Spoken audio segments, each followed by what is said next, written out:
கர்த்தருக்கு ஸ்தோத்திரம். இந்த மாதத்திலும் உங்களை சந்திப்பதில் மிகவும் மகிழ்ச்சி. கடந்த 6 மாத காலமும் கர்த்தர் தம்முடைய கிருபையினால் இதுவரைக்கும் நம்மையும் நம்முடைய குடும்பத்தையும் ஊழியங்களையும் இதுவரைக்கும் நடத்தி வந்தார். அதற்கு கர்த்தருக்கே ஸ்தோத்திரம். இந்த மாதத்திலும் கூட ஒரு வசனத்தை நாம் வாசிப்போம். 135ஆம் சங்கீதம் 6ஆம் வசனம். வானத்திலும் பூமியிலும் சமுத்திரங்களிலும் எல்லா ஆழங்களிலும் கர்த்தர் தமக்கு சித்தமானதையெல்லாம் செய்கிறார் என்று சங்கீதக்காரன் சொல்லுகிறார்.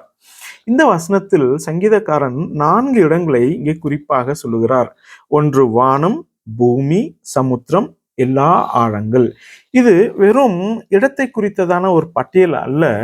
இது கர்த்தருடைய சிருஷ்டிப்பின் பரிபூர்ணத்தை அது காண்பிக்கிறது. அதாவது தேவனுடைய அதிகாரத்திற்கு வெளியே ஒரு இடமும் இல்லை என்பதை அங்கே சுட்டி காட்டுகிறார். எங்கே இருந்தாலும், எந்த சூழ்நிலையில் இருந்தாலும், எந்த நிலையில் இருந்தாலும் அந்த சங்கீதத்துல சொல்லுகிறார் கடைசி லைன்ல, கர்த்தர் தம்முடைய சித்தத்தையே நிறைவேற்றுகிறார்.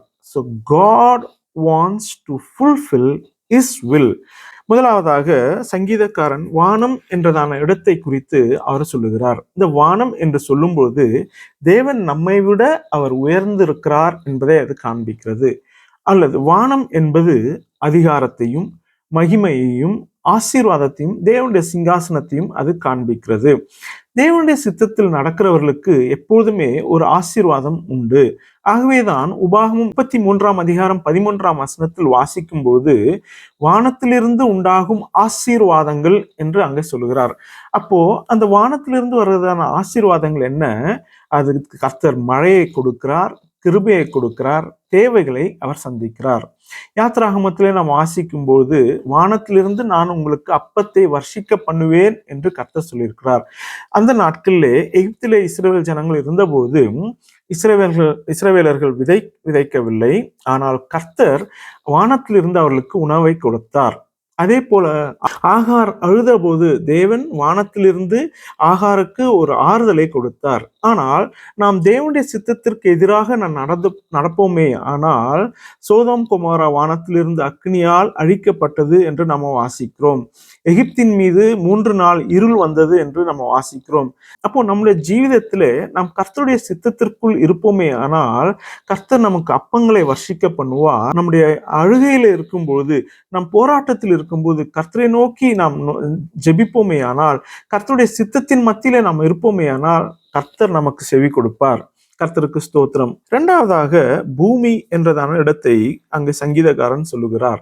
பூமி என்று சொல்லும்போது நம்முடைய குடும்பம், நம்முடைய வேலை, நம்முடைய தொழில் அல்லது நம்முடைய அன்றாட வாழ்க்கை, இவைகளே அது காண்பிக்கிறது. நாம் தேவனுடைய சித்தத்தில் இருப்போமே ஆனால் ஆதியாகமத்துல வாசிக்கிறோம், பூமியில் உள்ள எல்லா விதைத்தர மரங்களையும் உங்களுக்கு கொடுத்தேன் என்று கர்த்தர் சொல்லியிருக்கிறார்.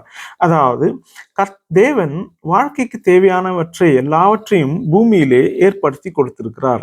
நாம் தேவனுடைய சித்தத்திற்கு வெளியே செல்வோமே ஆனால் ஆதியாகமம் 6ஆம் அதிகாரத்தில் வாசிக்கிறோம், பூமியின் மேலே ஒரு பெரிய ஜலப்பிரளயம் வந்தது என்று வாசிக்கிறோம். பூமி ஒரு ஆசீர்வாதத்தின் இடமாக கர்த்தர் நமக்கு வைத்திருக்கிறார். நாம் அந்த தேவ சித்தத்திற்குள் இருப்போமே ஆனால் அது அந்த பூமி நம்முடைய வாழ்க்கை ஒரு ஆசீர்வாதமாக இருக்கும். இல்லாவிட்டால் ஆதியாகமத்துல வாசித்தது போல அதே பூமி நம்முடைய ஜீவிதத்துல ஒரு ஜலப்பிரளயமாக மாற்றிவிடும். ஆகவே இந்த மாதத்துல கூட உங்களுடைய வீடு தேவனுடைய சித்தத்தில் இருப்பதாக, உங்களுடைய தொழில், உங்களுடைய வேலைகள் தேவனுடைய சித்தத்தில் இருக்கட்டும், உங்களுடைய பிள்ளைகள், உங்களுடைய குடும்பம் தேவனுடைய சித்தத்தில் இருக்கட்டும். கர்த்தருக்கு ஸ்தோத்திரம். மூன்றாவதாக தாவீது சமுத்திரம் என்றதான ஒரு இடத்தை குறித்தும் அங்கே சொல்லுகிறார். சமுத்திரம் என்று சொல்லும் பொழுது என்ன அறிந்து கொள்கிறோம் என்றால், தேவன் நம்மை புயல்களிலும் கூட வழி நடத்துகிறவராக இருக்கிறார். சமுத்திரம் என்று சொல்லும்போது நம்முடைய ஜீவிதத்தில் வர்றதான பிரச்சனைகள், நம்முடைய ஜீவிதத்தில் வர்றதான சோதனைகள், அல்லது நம்முடைய பயம், ஹோப்லெஸ்னஸ், நிச்சயமின்மை, இவைகள் எல்லாம் சமுத்திரம் என்று நாம் சொல்லலாம். அப்போ நாம் தேவன் சித்தத்தில் இருப்போமே ஆனால் யோசுவாவில வாசிக்கிறோம், தேவன் சிவந்த சமுத்திரத்தை வற்றி பண்ணினார் என்று வாசிக்கிறோம். 74ஆம் சங்கீதத்துல வாசிக்கும் போது தேவன் சமுத்திரத்தை 2ஆக பிளந்தார் என்று வாசிக்கிறோம். நாம் தேவனுடைய சித்தத்திற்குள் நாம் இருப்போமே ஆனால் நமக்கு வரதான பிரச்சனைகளை எல்லாம் எப்படி சிவந்த சமுத்திரம் வற்றி போனதோ அதே போல நம்ம பிரச்சனைகள் எல்லாம் கர்த்தர் வற்றி போக பண்ணுவார்.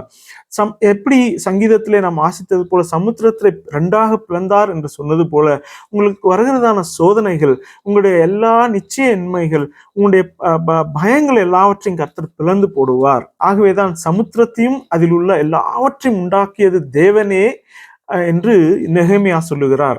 நாம் தேவனுடைய சித்தத்திற்கு வெளியே நாம் மாறாக போவோமேயானால், யோனாவை நினைத்து பாருங்கள். எங்கே அவன் தெய்வ சித்தத்தை செய்ய வேண்டுமோ அதை செய்யாமல் தெய்வ சித்தத்தை விட்டு மாறாக ஓடி போனானோ, அதே சமுத்திரம் அவனுக்கு ஒரு புயலை கொண்டு வந்தது, அவனுடைய ஜீவிதத்தில் ஒரு பயத்தை கொண்டு வந்தது, அவனுடைய வாழ்க்கையில அதே சமுத்திரம் ஒரு அவமானத்தை கொண்டு வந்தது. தேவனிடத்திலிருந்து யாரும் தப்ப முடியாது. இந்த மாதத்திலும் கூட என்ன புயல் வந்தாலும் நாம் தேவனுடைய சித்தத்திற்கு நாம் ஒப்பு கொடுப்போமே ஆனால், நம்முடைய ஜீவிதத்தை தேவனுடைய சித்தத்திற்குள் அர்ப்பணிப்போமே ஆனால், அதே சமுத்திரத்திலே கர்த்தர் நம்மை அக்கறைக்கு கொண்டு போய் சேர்ப்பார். ஆமென். 4ஆம் இடத்தை தாவீது ஆழங்கள் என்று சொல்லுகிறார். ஆழங்கள் என்று சொல்லும்போது தேவன் மறைவானவற்றை காண்கிறவர் என்று அர்த்தம்.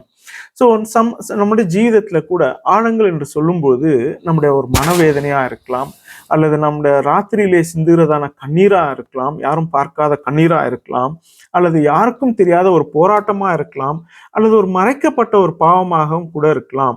நாம் தேவனுடைய சித்தத்தில் இருப்போமே ஆனால், இங்கே என்ன வாசிக்கிறோம்? பூமியின் ஆழங்கள் அவர் கர்த்தருடைய கையில் இருக்கிறதாம்.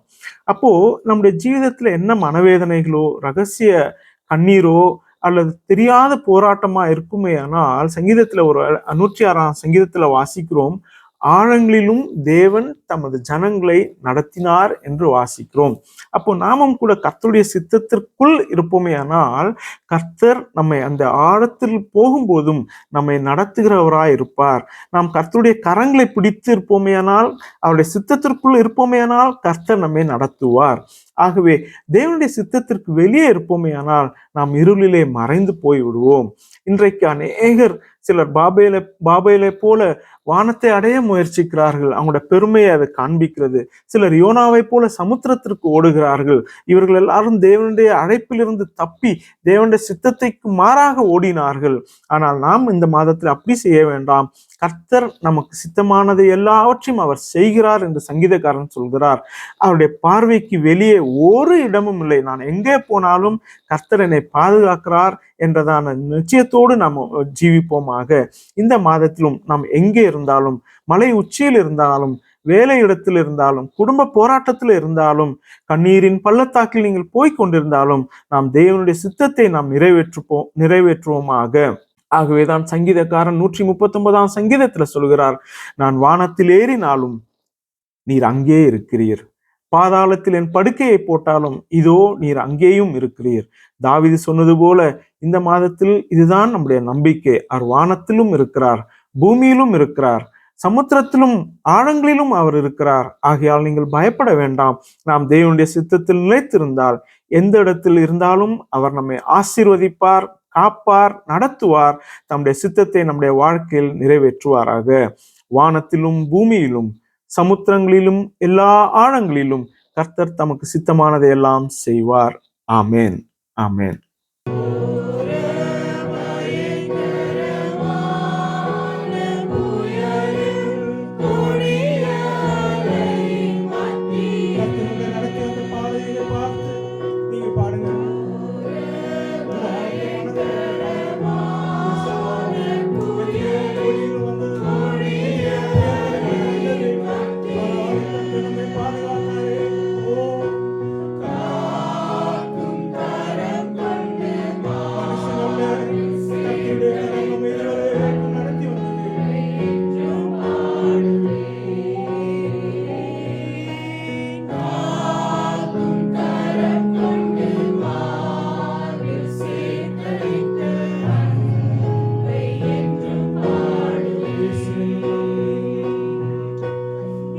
Say